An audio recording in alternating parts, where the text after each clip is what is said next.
Okay, welcome to the PG Patches podcast. New name pending. I am recording this on Sunday night after putting it off all week.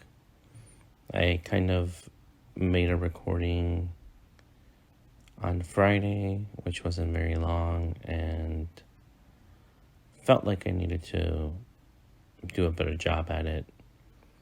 And right now it's 9:04. I'm in the middle of watching Jonah Hill's documentary about his therapist called Stutz on Netflix, which brought a few things as I was watching him and kind of slowly falling asleep. And it's regarding like mental health, since that's pretty much what this is about, therapy and the tools that he gave Jonah Hill and his other patients to, get better at life.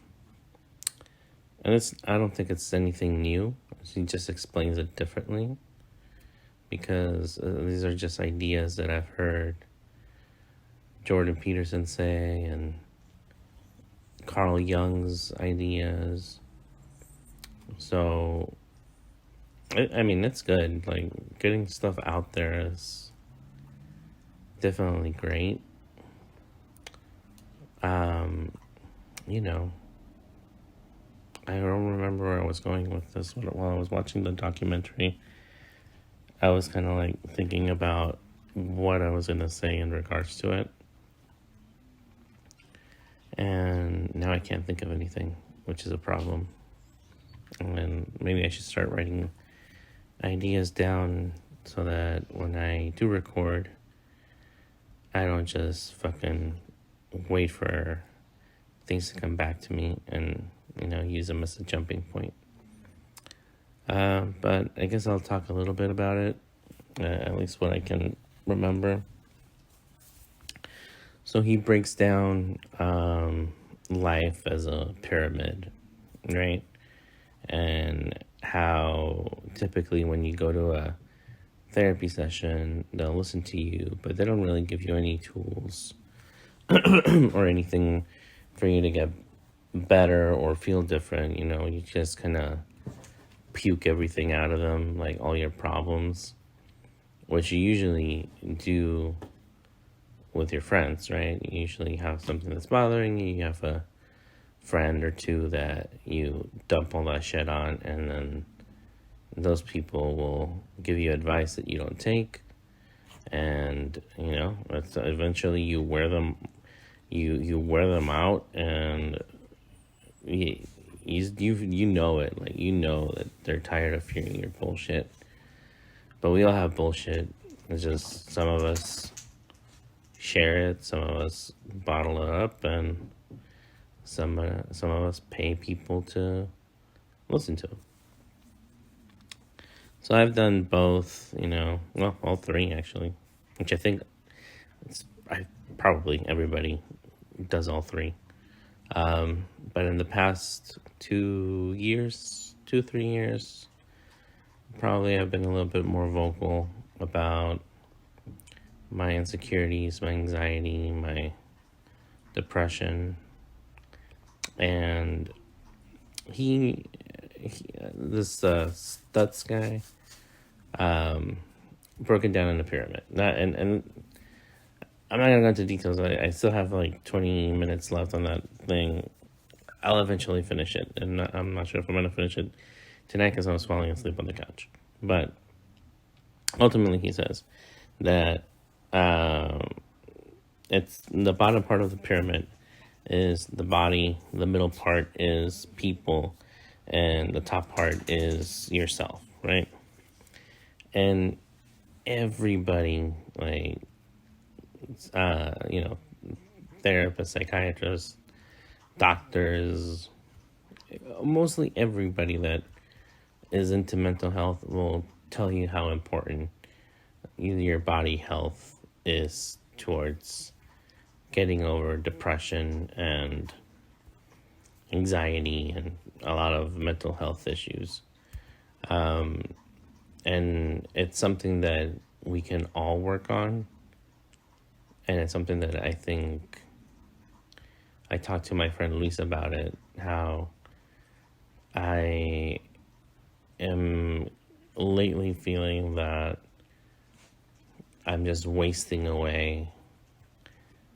And I know I have health issues, and I know a lot of my health issues have to do with just my overall physical well-being, because I'm overweight, I don't exercise, and my diet is shit.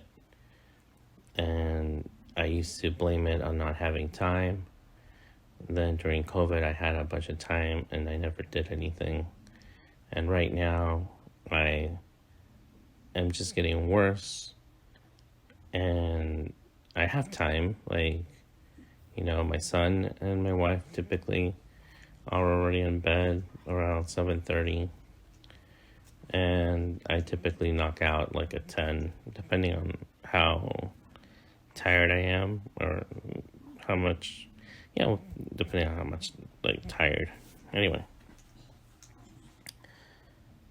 I put it off, and he talks about how that's something that is in everybody's hands, right? That's something that you can do, and that a lot of things go away just by exercising. And I'm not gonna, my insecurity with my weight wasn't really a big deal, I don't think, when I was young or like a teenager or anything. I wasn't really like a heavy kid. But we all have that moment when you start paying attention to the other sex, and you want to look good and all that. So I do remember that for a few months I did work out significantly, and the way I carried myself is a lot different than the way I carry myself now as an adult. So, stand up straight with your shoulders back, as opposed to now just being hunched over. And I remember the few days where I started working out, I would blast music, just lift weights. That's pretty much all I did. I didn't think I did any cardio, but I felt different. Even though maybe I didn't look different because I just had barely started, I can recall feeling better about myself. And also I put an effort to dressing better, which also helped me with my self-esteem. And currently it's not really that I don't like how I look. It's about how I'm just unhealthy. I'm not the same person that I was 2-3 years ago. I've grown a lot, I think, career-wise, mentally, whatever you want to say. But physically, I am deteriorating. And I was talking to my friend Louise, like I mentioned, and I'm gonna go for it. If I'm making this a habit of recording a podcast at least once a week, or not at least once a week. Yes, make a podcast once a week. Then I can exercise 3 or 4 days out of the week. What days, I don't know, but whatever it is, I'm gonna fucking schedule it. And today, I walked a bit, and then, who knows, maybe tomorrow I'll walk in the morning. We'll see. But after listening to so many people talk about how your your body is like a key thing to helping your mental health, then fuck it. You know what? I'll try it out. I'll see if there's anything into it. Like anxiety for me, like cripples me. Like I can't sleep. I just worry about everything, go to different scenarios in my head, and it's probably my worst trait is that if I could remove it, I would, but you can't. So I gotta use the tools that society or doctors or whatever gives me. And this guy just kind of put a refresher in my head that, like working out, like working on your body will help you with some of these things. So I will hopefully update you in a month about it and see how that goes. And then the second part is people. And the people one was a good one. So the second part of the pyramid is people.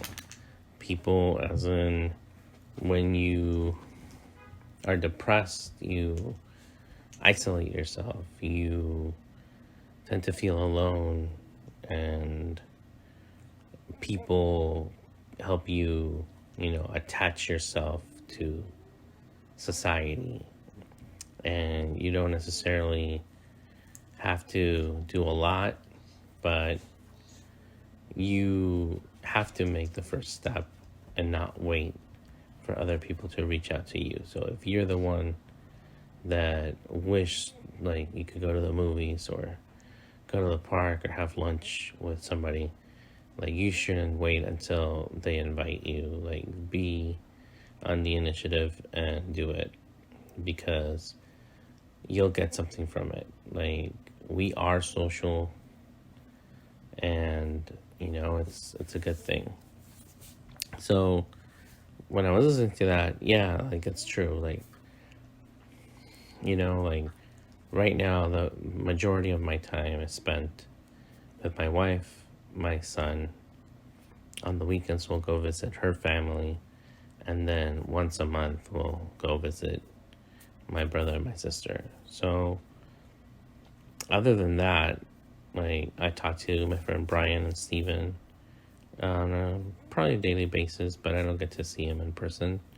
And then I'll talk to some friends from TJ. Like I'll talk to Luis, I'll talk to Chad, and I'll talk to whoever is willing to listen or whatever. But I don't really hang out with anybody, right? And as I was listening to the fact that I don't reach out to these people to hang out, and a part of it is true. Like when I was young or younger, I'm 36, I'm not that old. Like when you're a kid, you play with the kids in the neighborhood, or at least I did. And then once you get a little bit older, you hang around with kids from school. And then once you start working, you hang out with people from work, right? And then eventually, or in my scenario, I, got married and all that disappeared. But did it disappear because I was in a relationship, or it disappeared because I never nurtured those friendships anymore, And I think it's a little bit of both. Like, my wife doesn't really hang out with my friends, so I also don't like to leave her alone, just, I don't know, it just doesn't feel right. But, I do have people that I like to see.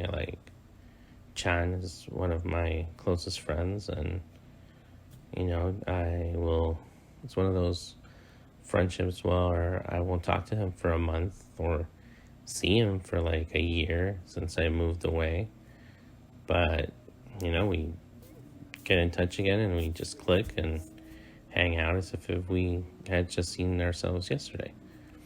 And, it's strange, like, how we, or at least, well, this is just my experiences. I don't know if it's the same for everybody else, but I think a lot of us that are in relationships um, are kind of in the same boat where you kind of have to not get permission, but like it's not as easy as when you were a child to just fucking go hang out with your friends.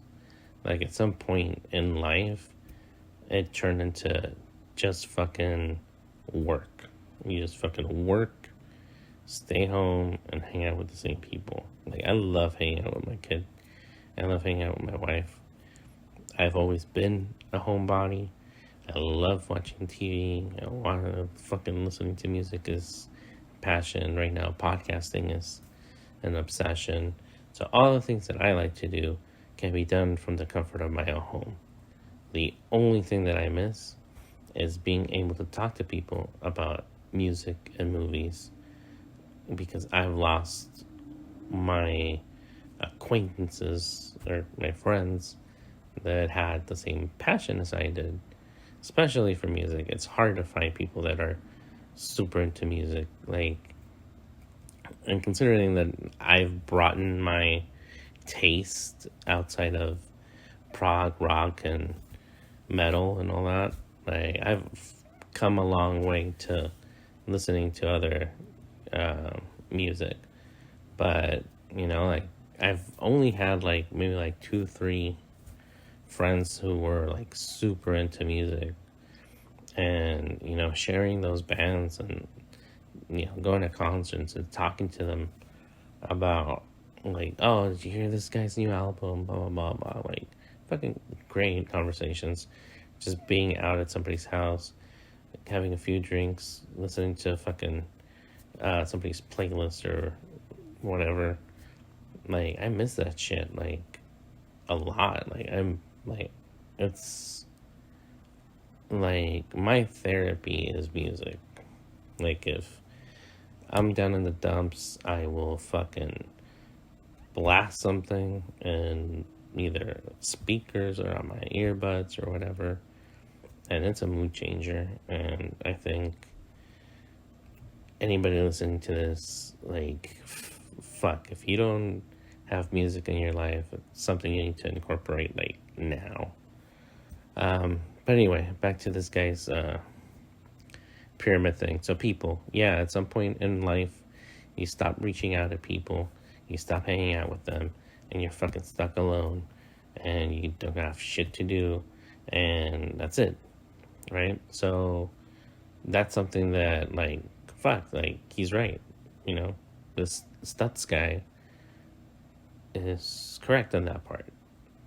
Like, as a child, I don't think I ever needed to make plans. I would just fucking go to my friend's house and knock on the door or yell at him and see if he comes out and play. When I was in school, I would see them hang out. After school, you just pretty much go to the park or go to somebody else's house and hang out for a little bit and then go home. And then work as a single person, not as a married person. Work was, you got paid on Friday, go to the bars, have a few drinks, go home, hang out, rinse, repeat Saturday, Sunday if you were a good drinker and did not miss work on Mondays, which I was not a good drinker and I usually miss work. But I was never big into drinking. I was more into hanging out with these people than I was into actually getting drunk. I don't miss that part that much, but I do hang out with a few friends every now and then at a bar that they used to own. Now they don't own it, so who knows where I'll land when I go for a visit. And then the third part of the pyramid is yourself, like working on yourself. And I think this is the part where I was kind of like dozing off because Jonah Hill was fucking, I don't know, started talking about how they were filming in a set and not in the actual office, and that kind of threw me off. And then they go into the guy's childhood and Jonah's and the therapist's childhoods and talking about the shadow and like certain things, you know. So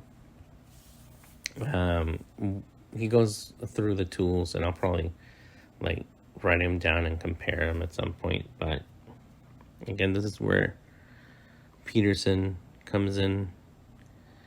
And like I've listened to Peterson for quite a few years, and only maybe in the last year or so have I actually followed some of his rules, some to be a good thing. Well, actually they were a good thing. So the one that I followed was, you know, like the whole, fuck, I can't think about it. I don't remember what the rule is called, but it has to do with like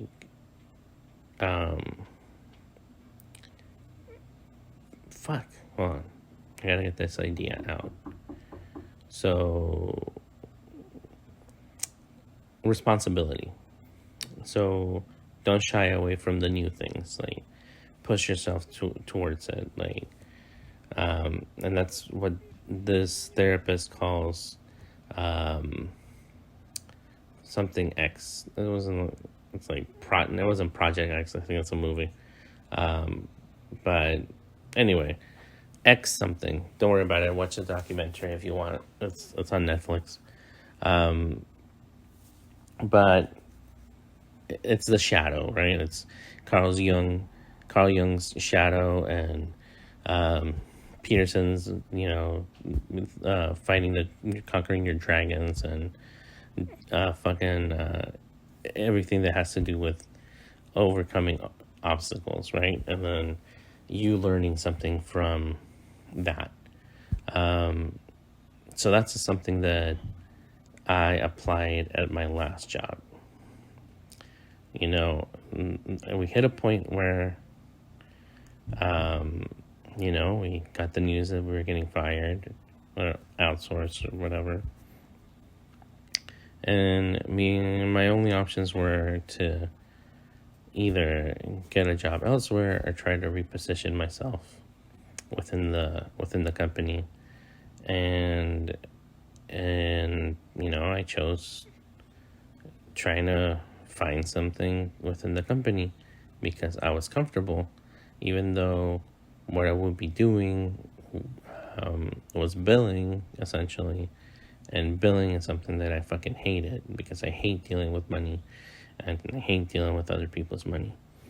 And so, you know, I was like, fuck it, you know, like, I'm avoiding it. I shouldn't avoid it. It's the right thing to do. Like, I can get this job. So I applied for it. I got it. And I was fucking miserable. I was miserable. I fucking hated everything about it. I fucking couldn't go to sleep. Kept annoying my friends that it was shit.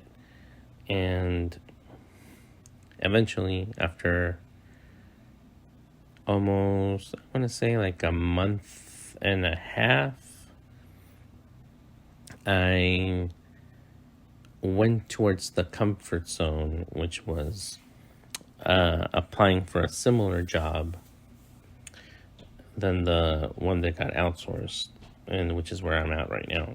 And you know, I wouldn't have gotten to this position if I hadn't taken the other one. Meaning, like, I'm in a good spot. Like, I'm getting paid more. I, that's a big thing. I also improved my schedule, even though there is an on-call process here. But, there's little things that I dislike that I'm gonna need to work on, but it is what it is. I can't, it's unavoidable. It comes with the job.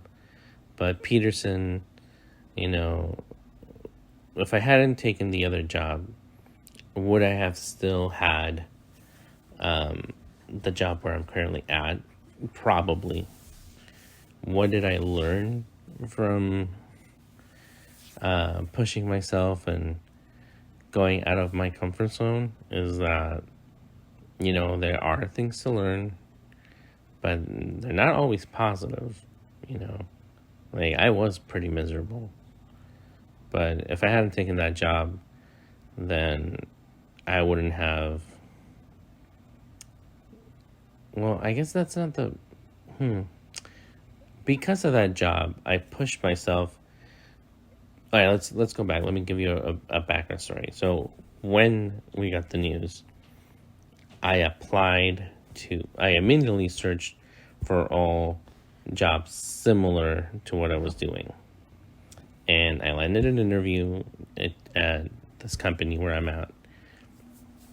And I also landed an interview in this payments portion of the company where I was originally in.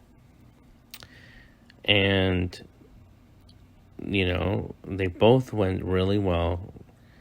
One of them, the company I'm in right now, wanted to move to a second interview, and the original company where I worked on was like, yeah, we'll hire you, blah, blah. And they called me and they gave me an offer, and it was a lot more money than I was making. And I was like, fuck it. Like, I'm going for it. And I did, and I hated it. And I told the person at my current company that, I wasn't going to move forward and take the further time or whatever. And I was just fucking miserable in payments. Like, I fucking hated this shit. And after a month and a half, it was a Sunday, I was like, fuck it, like, I hate it. Like, I have to get out. And this is, again, another Peterson's rule is, like, if you're miserable and you're not doing anything, like, to fix it, then, like, in a job that you hate, if you stay in the job that you hate and don't do anything to get out of it, then in a year, 2 years, 3 years, you're still going to be in a job that you hate. But, you're probably going to be more resentful, hate it even more, and just be miserable and not do, like, anything productive. And so I was like, fuck it. Like, what do I got to lose? So I emailed this person, the one that had interviewed me for the job I didn't decide to move forward with. And, next day she was like, hey, like, yeah, we want to move towards an interview. Had an interview with, like, half of the team. It went really well. They extended an offer, and I'm working there now. And, it's a lot. It's good. I like it. I'm in a good place. But that showed me, I did two things there. I did the taking responsibility. I did not like where I was at. So I used the other rule, which was to, try to find something to get me out of that situation. Because if I was just stagnant, then I would have just been miserable still in my old job.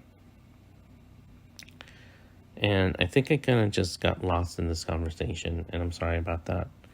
Um, Again, I don't know what the yourself part is, but on the pyramid thing, I just know that he talked about this X thing, and the X thing is just pretty much you putting up barriers to not move forward.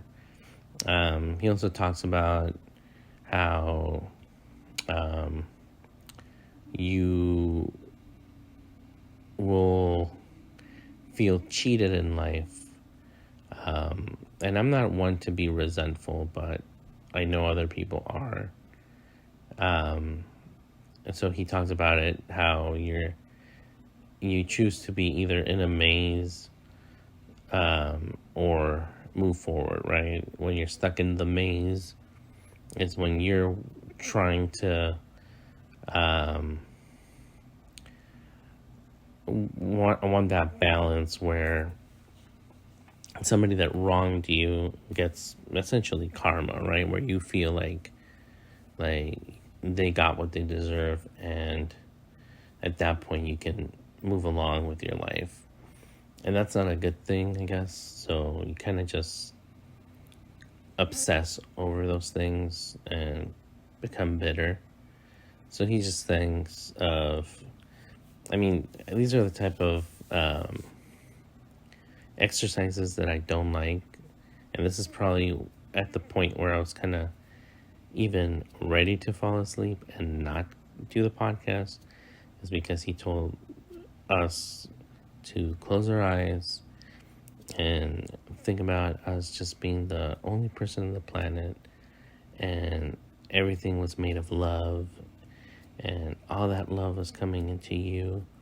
And then once you felt all that, send it to the person who wronged you or who you feel wronged you.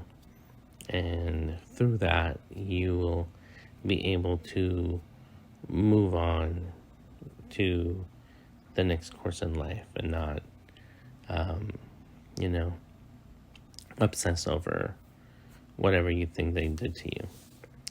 And those type of exercises to me are just fucking bullshit. Like, I can't.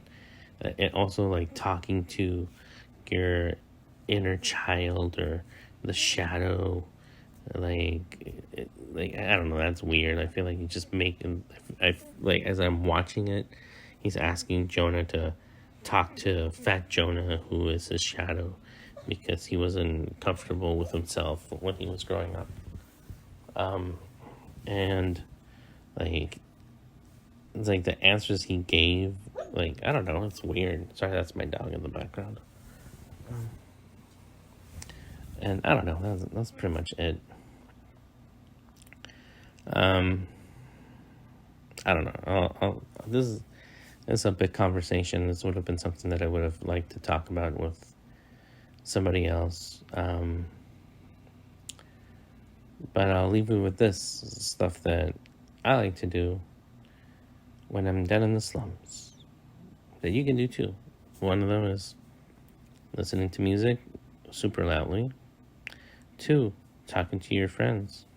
If you don't have a therapist, that's what your friends are there for. Fucking wear them down. And, you know, sometimes you just want people to listen, but a lot of times they'll just give you advice and you don't have to follow it, but at least you got the stuff that was bothering you off your chest, and I'm sure you'll feel better afterwards. A great tip is not to take your load off on the same friend all the time, because that wears them down and they'll stop talking to you. So split that. Like, if you have a lot of shitty problems, split it among all your friends. That way nobody feels overwhelmed, and people that stop talking to you go fuck themselves. You don't need them in your life. Move on. Stick with your good friends that keep listening to your bullshit. And, you know, I'm gonna give this exercise thing a try. Hopefully there's some fruit to it, and that's that. That's it. Thanks for listening. Like, subscribe. This episode was recorded on Sunday night, and I will probably upload it tomorrow, which would be Monday. Share if you want. Yeah, share it. I got like 2 views, and it's from the same 2 people that are listening to this podcast right now. I can't even get my mom to listen to it because she passed away. So my 3rd view is gone. Do it for me. Do it for me.